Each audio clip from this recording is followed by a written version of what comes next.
Look, we all want to believe that family care is driven by unconditional love, right? Devoted children, selfless sacrifice. It's a really nice thought. But what if we're completely wrong? Prepare to have your comforting illusions shattered. Today, in this explainer, we're diving into a landmark economic study that applies a brutal, strictly mathematical lens to the sacred bond of family. And trust me, you'll want to get ready for some serious myth-busting.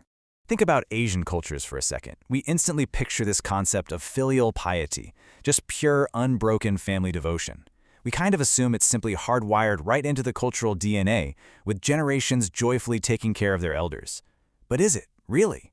Why do children actually step up to the plate as their parents get older? Is it purely a moral duty? Are they really just doing it out of the goodness of their hearts? Well, the answer is absolutely shocking. Hard data proves it is not always love. Actually, scratch that. It's often a highly calculated, cutthroat exchange. Basically, you provide the physical care and you get the financial inheritance.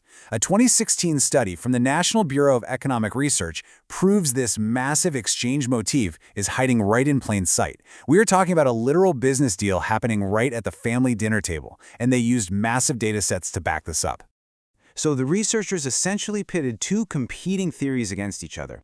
First up, you have the altruism model. This is the fairy tale we all want to believe, right? Pure affection and moral duty driving our actions. But against it stands the exchange model. Expected wealth, financial reward, a pure, cold transaction. The researchers really wanted to know which of these is actually controlling human behavior behind closed doors. Which invisible hand is truly guiding our family dynamics? Let the numbers speak for themselves here. 29.2%. Let that sink in. Nearly 1 in 3 Japanese parents openly plan to do something utterly ruthless. They plan to leave a larger inheritance specifically to the child who provides them with the most care. There's no family secret here. It is quite literally a financial bounty placed on their own aging care. It's an open contract. Now, this completely crushes the stereotype of the transactional West. We always assume Western cultures are the cold ones, obsessed with money, while the East relies on pure family bonds. But the data completely flips that script. In the United States, only 3.1% of parents tie inheritance directly to care. But in Japan, it's 29.2%. Japan is nearly 10 times more likely to treat an inheritance as a direct payment for elder care. I mean, that completely shatters our conventional wisdom, doesn't it? The economists behind this research built a complex mathematical model for this, but let's strip away all that academic jargon. What they really modeled is basically a simple 3-step family game show. Let's call it the inheritance game. Step 1, parents hoard their wealth. They hold on to the assets tightly. Step 2, siblings compete against each other by offering care. They're basically auditioning for the prize. And Step 3, parents reward the winner with the biggest slice of the pie. In this game, care is the currency. And the stakes? They are incredibly high. The math underlying this whole contest is just brutal.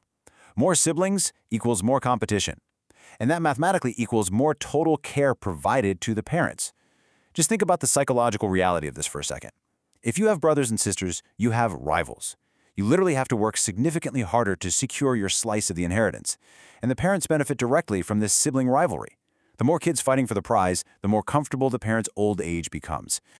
So what actually makes a grown adult pack up their life and move back in with their aging parents? I mean, that's a massive life disruption.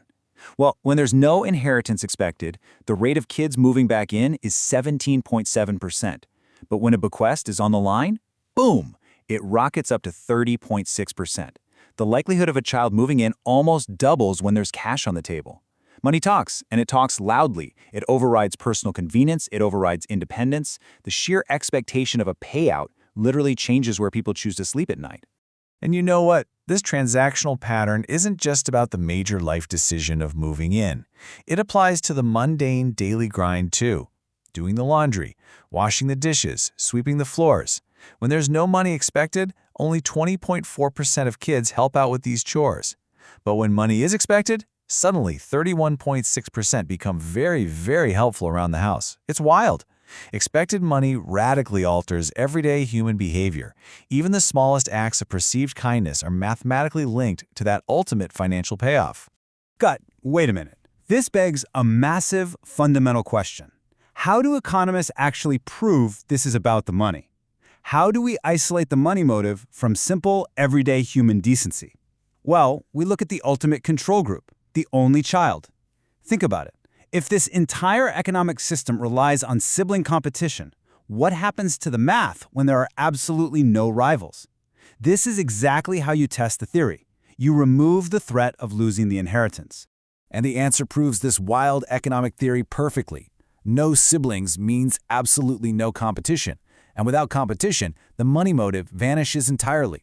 For an only child, expecting a financial bequest has absolutely zero statistical impact on whether they provide care.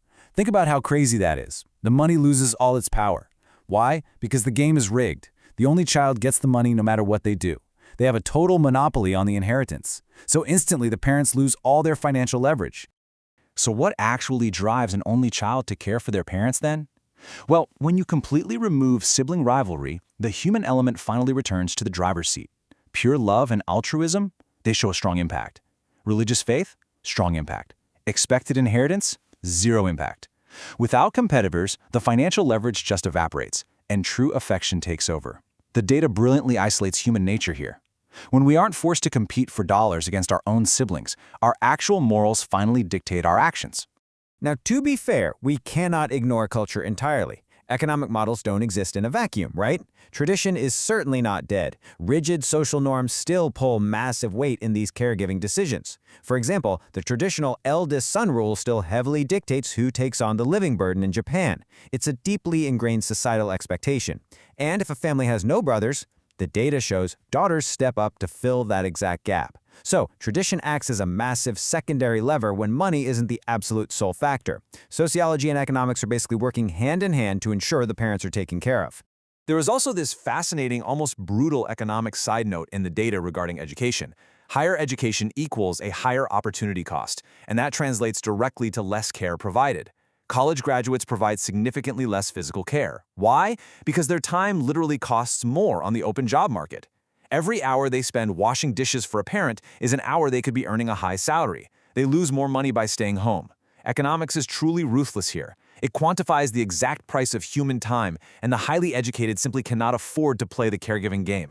Which brings us to the grim, absolute core conclusion of this entire study. The researchers state it plainly. Parents who are unwilling or unable to leave large bequests simply will not be able to induce their children to provide care. This is a devastating reality. Poor families lose their absolute strongest leverage to secure a comfortable old age. If you don't have wealth to hoard and dangle over your children, you cannot force them to compete. You're left entirely at the mercy of their altruism. And as the data clearly shows, altruism is a much weaker motivator than a guaranteed payout. I want to leave you with a massive, highly provocative question. Think about the future of our society for a second. As populations age rapidly, governments all over the world are scrambling to figure out elder care. But if the government steps in, fully funds elder care, and completely eliminates this inheritance leverage, will the kids still come home? If the state takes over the financial burden, that family transaction is broken. This data forces us to completely rethink the future of welfare policy. Will state intervention accidentally destroy the very mechanism that keeps families together? And maybe, just maybe, it forces us to deeply rethink our own family's true motivations. Are we driven by love? Are we all just playing the inheritance game? Thanks for joining me for this explainer. I'll see you next time.